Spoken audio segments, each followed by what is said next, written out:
Hi guys, what's up? So dumating na tong order ko. Umorder ako online ng ARB differential breeder kit para sa, of course, sa differential. Kasi sa may mga campsite kasi tayo na pinupuntahan na kailangan natin mag water crossing. So pag wala ka nito, malaki ang possibility na pasukan ng tubig yung differential nyo. So it gonna cost you a lot sa mga repairs. So ayun, kaya maglalagay ako nito para ma-prevent ko yung potential na magkaroon siya ng tubig sa loob ng differential, para ma-avoid na rin natin yung gastusin. So ayun, samahan nyo ako at ikakabit ko to, and then maghahanap ako ng location para paglagyan ng manifold. So ayun, unbox muna natin. Okay, so tingnan natin yung laman ng box.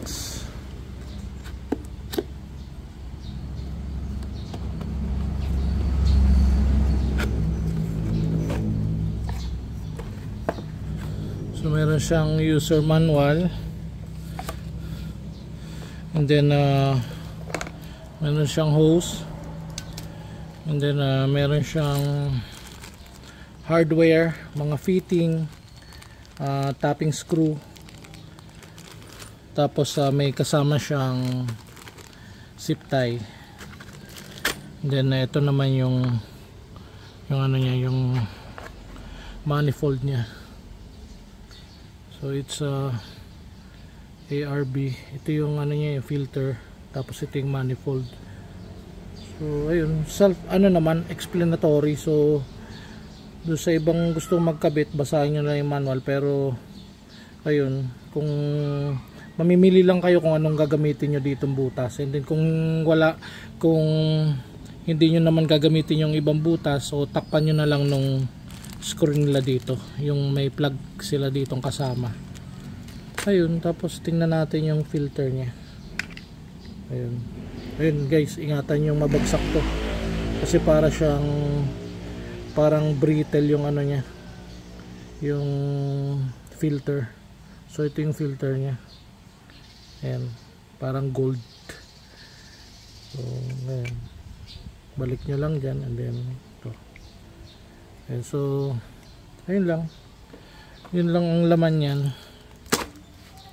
Ayan, so makikita nyo, minakap ko muna siya para pag sinara ko yung hood, I make sure na hindi siya tatama. Kaya pinatong ko muna dyan. Tanggalin ko muna to para madrito yung baba.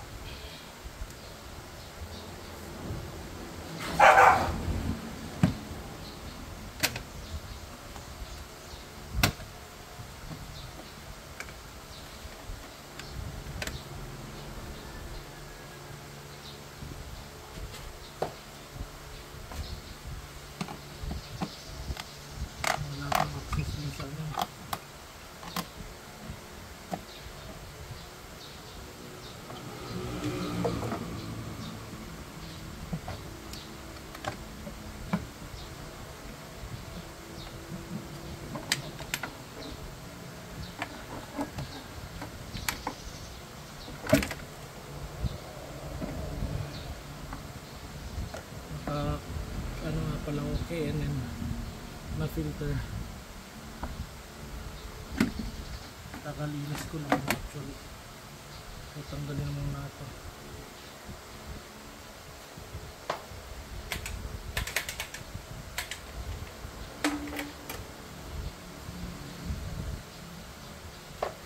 Dito ko naisipan na ilagay ito, so binutasan ko na rin siya,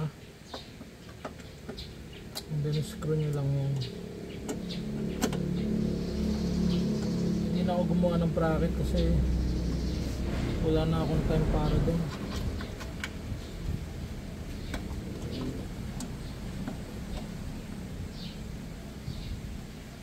So pitan nyo lang ng sakto lang, kasi ano to sa tapping screw to, so ayoko naman na ma-lost thread. Ayun lang.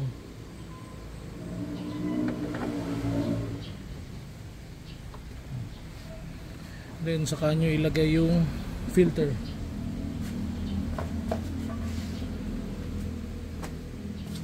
So paglagay nyo yan, para mahigpitan nyo siya ng proper, tanggalin nyo tong filter. Pero ingat baka kasi mabagsak nyo to, mabasag. Then lagay natin siya dito.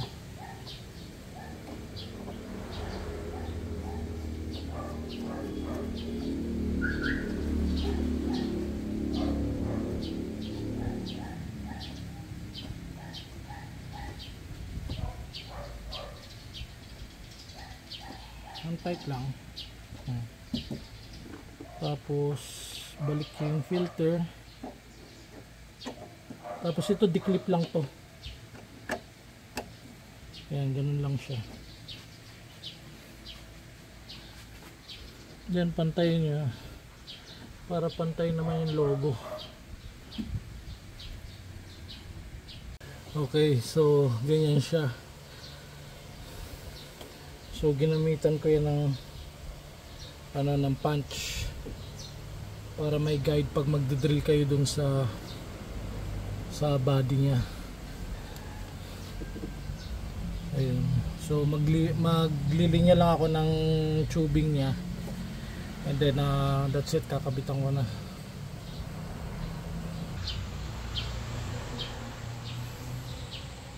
Ayan, so kung makikita nyo, ito yung breather valve niya. Ito. So yan yung papalitan.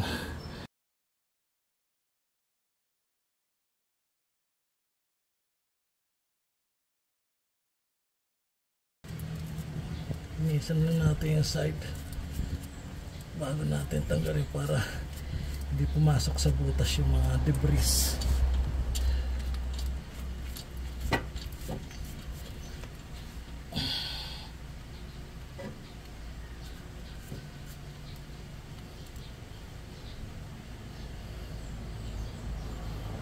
Hindi pa, pasigip pala yun.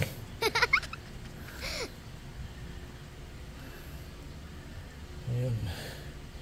So nakuha ko na. So balik natin dyan.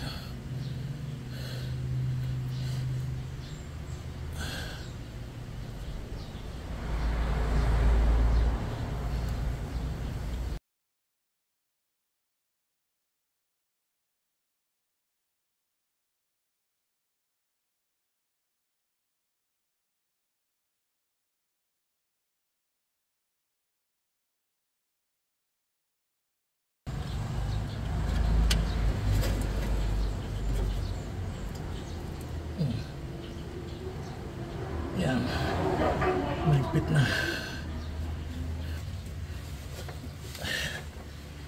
Ipupush nyo lang ito dito hanggang sa marinig yung click.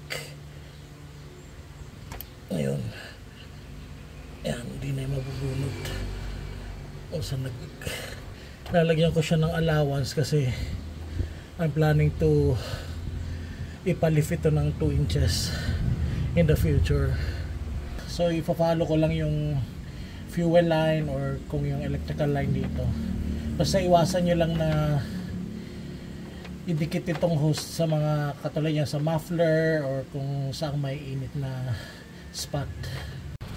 So ang ginawa ko, binigyan ko siya ng allowance na hindi siya magra-rub pag nagba-vibrate kasi maaring magasgas and then eventually mabutas. Okay, from doon sa differential dito ko siya pinadaan dito sa likod ng heat shield ng muffler, tapos pinadaan ko dyan. Finalo ko lang itong mga linya na to. Ayan, tapos nilusot ko siya doon. Ayan. Tapos sorry hirap mag video ng very tight yung situation. Pinalo ko lang yung ibang mga wiring niya. So nilagay ko dyan hanggang dun, tapos hanggang dito siya. Ayan. So yung meron ditong extra clip, ayan kung makikita nyo. So dyan ko nilagay, tapos siniptay ko yan, and then siniptay ko na yan hanggang sa yan, papunta na dun sa engine bay.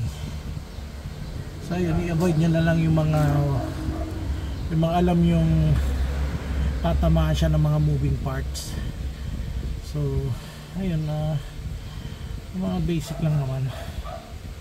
So kaysa magpakabit kayo, magkano pa magagastos nyo?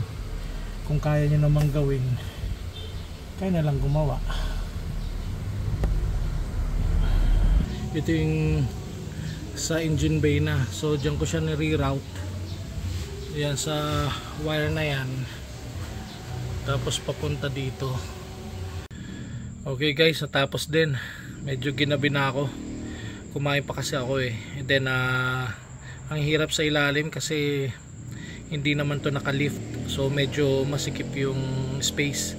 But anyway, yan na yung result ng ARB differential breeder kit natin. So in the future na mayroong magkakaayaan sa mga campsite na mayroong mga water crossing, hindi na ako mag-hesitate na lumusong sa tubig kasi alam kong safe na yung differential ko. Ayun, so ganun lang kasimple magkabit niyan. Natagal lang ako kasi yun nga, yung latag ko niyang hose na yan masikip sa ilalim. But anyway, ayun, I'm glad na natapos na. And guys, so sana nakatulong tong video ko, and please like and subscribe. Thank you.